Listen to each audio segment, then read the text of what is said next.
It may seem incredible, but it is true.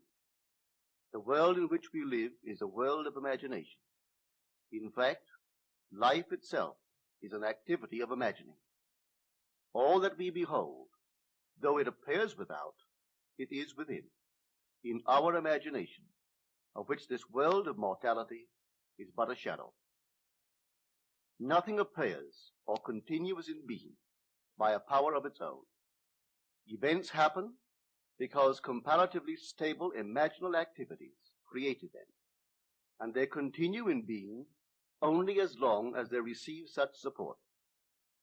Therefore, the secret of imagining is the greatest of all problems, to the solution of which everyone should aspire. For supreme power, supreme wisdom, and supreme joy lie in the solution of this great mystery. When man solves the mystery of imagining, he will have discovered the secret of causation, and that is, imagining creates reality. Divine imagining and human imagining are not two powers at all, but one. The valid distinction which exists between them lies not in the substance with which they operate, but in the degree of intensity of the operant power itself. Acting at high tension, an imaginal act is an immediate objective fact. Keyed low, an imaginal act is realized in a time process. Human history, with its forms of governments, its revolutions, its wars, and in fact the rise and fall of nations, could be written in terms of the imaginal activities of men and women. All imaginative men and women are forever casting forth enchantments, and all passive men and women who have no powerful imaginative lives are continually passing under the spell of their power. If imagination is the only thing that acts or is in existing beings or men, as Blake believed, then we should never be certain that it was not some woman treading in the winepress who began that subtle change in men's minds. The future is the imaginal activity of man in its creative march. Imagining is the creative power, not only of the poet, the artist, the actor, and orator, but of the scientist, the inventor, the merchant, and the artisan. Its abuse in unrestrained, unlovely image-making is obvious, but its abuse in undue repression breeds a sterility which robs a man of actual wealth of experience. Imagining novel solutions to ever more complex problems is far more noble than to restrain or kill out desire. Life is the continuing solution of a continuously synthetic problem.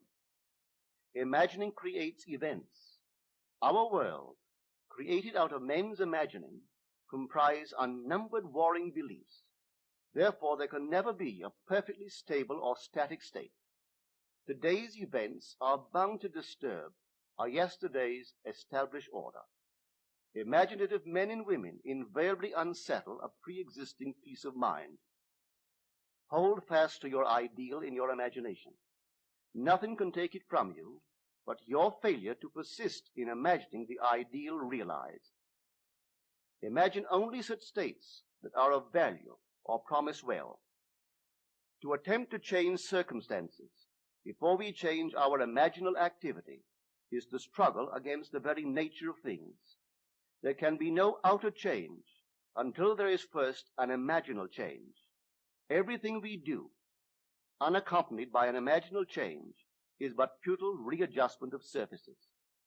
Imagining the wish fulfilled brings about a union with that state, and during that union we behave in keeping with our imaginal change.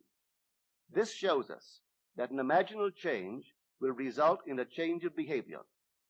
However, our ordinary imaginal alterations, as we pass from one state to another, are not transformations, because each of them is so rapidly succeeded by another in the reverse direction.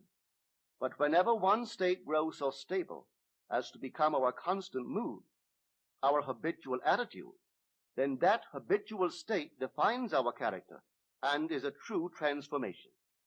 Now let me call your attention to the design on the cover of this record. You will notice a man sitting on a park bench, imagining himself to be in a home. This is the secret of those who lie in bed awake while they dream things true. They know how to live in their own dream house until, in fact, they do. Man, through the medium of a controlled waking dream, can predetermine his future. That imaginal activity of living in the feeling of the wish fulfilled leads man across a bridge of incident to the fulfillment of the dream. If we live in the dream, thinking from it and not of it, then the creative power of imagining will answer our adventurous fancy, and the wish fulfilled will break in upon us and take us unawares. Man is all imagination. Therefore, a man must be where he is in imagination, for his imagination is himself. To realize that imagination is not something tied to the senses or enclosed within the spatial boundary of the body is most important. Although man moves about in space by movement of his physical body, he need not be so restricted. He can move by a change in what he is aware of. However real the scene on which sight rests, man can gaze on one never before witnessed. He can always remove the monkey if it upsets his concept of what life ought to be. This ability to mentally move from things as they are to things as they ought to be is one of the most important discoveries that man can make. It reveals man as a center of imagining with powers of intervention which enable him to alter the course of observed events, moving from success to success through a series of mental transformations of nature, of others, and himself. How does he do it? Self-abandonment. That is the secret.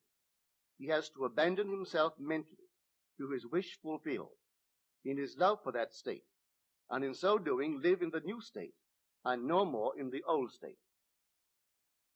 Now we can't commit ourselves to what we do not love. So the secret of self-commission is faith plus love. Faith is believing what is incredible. We commit ourselves to the feeling of the wish fulfilled in faith that this act of self-commission will become a reality, and it will, because imagining creates reality.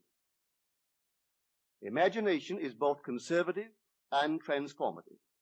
It is conservative when it builds its world from images supplied by memory and the evidence of the senses. It is creatively transformative when it imagines things as they ought to be, building its world out of the generous dreams of fancy. In the procession of images, the ones that take precedent naturally are those of the senses. Nevertheless, a present sense impression is only an image. It does not differ in nature from a memory image or the image of a wish. What makes a present sense impression so objectively real is the individual's imagination functioning in it and thinking from it, whereas in a memory image or a wish, the individual's imagination is not functioning in it and thinking from it, but is functioning out of it and thinking of it. If the individual would enter into the image in his imagination, as the design on the cover of this record suggests, then would he know what it is to be creatively transformative. Then would he realize his wish, and then he would be happy. Every image can be embodied, but unless man himself enters the image and thinks from it, it is incapable of birth. Therefore, it is the height of folly to expect the wish to be realized by the mere passage of time.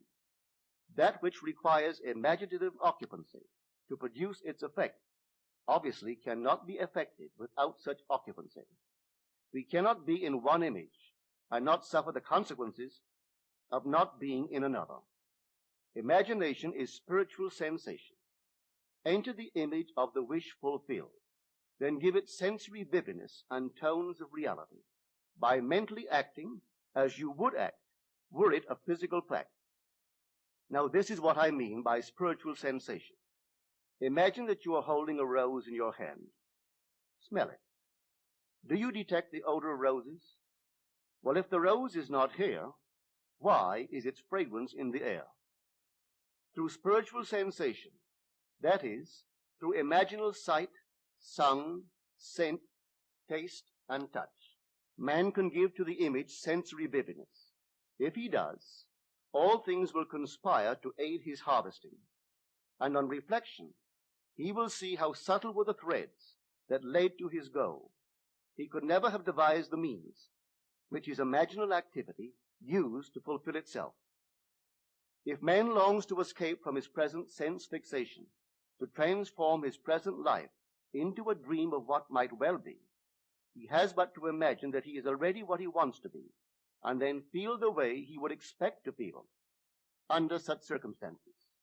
Let him, like the make-believe of a child who is remaking the world after its own heart, create his world out of pure dreams of fancy. Let him mentally enter into his dream. Let him mentally do what he would actually do were it physically true. He will discover that dreams are realized not by the rich, but by the imaginative. Nothing stands between man and the fulfillment of his dream but facts, and facts are the creations of imagining. If man changes his imagining, he will change the facts. Man and his past are one continuous structure. This structure contains all of the facts which have been conserved and still operate below the threshold of his surface mind. For him, it is merely history. For him, it seems unalterable, a dead and permanently fixed past. But for itself, it is living. It is part of the living age. We cannot leave behind us the mistakes of our past, for nothing disappears. Everything that has been is still in existence. The past still exists, and it gives and still gives its results. Man must go back in memory, seek for and destroy the causes of evil, however far back they lie. This going into the past and replaying a scene of the past in imagination as it ought to have been played the first time, I call revision. And revision results in repeal. Changing our lives means changing the past. The causes of the present evil are the unrevised scenes of the past. The past and the present form the whole structure of man. It is carrying all of its contents with it. Any alteration of content will result in an alteration in the present and future. Live nobly, so that mind can store a past well worthy of recall. Should you fail to do so, remember, the first act of correction or cure is always revise. If the past is recreated into the present, so will the revised past be recreated into the present. Or else, the promise that though your sins are like scarlet, they shall be as white as snow, is a lie. The question may arise as to how, by representing others to ourselves as better than they really were, or mentally rewriting a letter to make it conform to our wish, or by revising the scene of an accident, the interview with the employer, and so on, could change what seems to be the unalterable facts of the past. But remember my claims for imagining. Imagining creates reality. What it makes, it can unmake. It is not only conservative, building a life from images supplied by memory. It is also creatively transformative, altering a theme already in being. The parable of the unjust steward gives the answer to this question. We can alter our world by means of a certain illegal practice, by means of a falsification of the facts, that is, by means of a certain intentional alteration of that which we have experienced, and all this is done in one's own imagination. This is a form of falsehood which not only is not condemned, but is actually approved in the gospel teaching. By means of such a falsehood, a man destroys the causes of evil and acquires friends, and on the strength of this revision, proves, judging by the high praise the unjust steward received from his master, that he is deserving of confidence. Because imagining creates reality, we can carry revision to the extreme. and revise a scene that would be otherwise unforgivable. We learn to distinguish between man, who is all imagination, from those states into which he may enter. An unjust steward, looking at another's distress, will represent the other to himself as he ought to be seen. Were he himself in need, he would, like the man on the cover of this record, enter his dream house in his imagination and imagine what he would see and how things would seem and how people would act after these things should be. Then in this state, he would fall asleep, feeling the way he would expect to feel under such circumstances. Would that all the Lord's people were unjust stewards, mentally falsifying the facts of life to deliver individuals forevermore. For the imaginal change goes forward until at length the altered pattern is realized on the heights of attainment. Our future is our imaginal activity in its creative march. Imagine better than the best you know.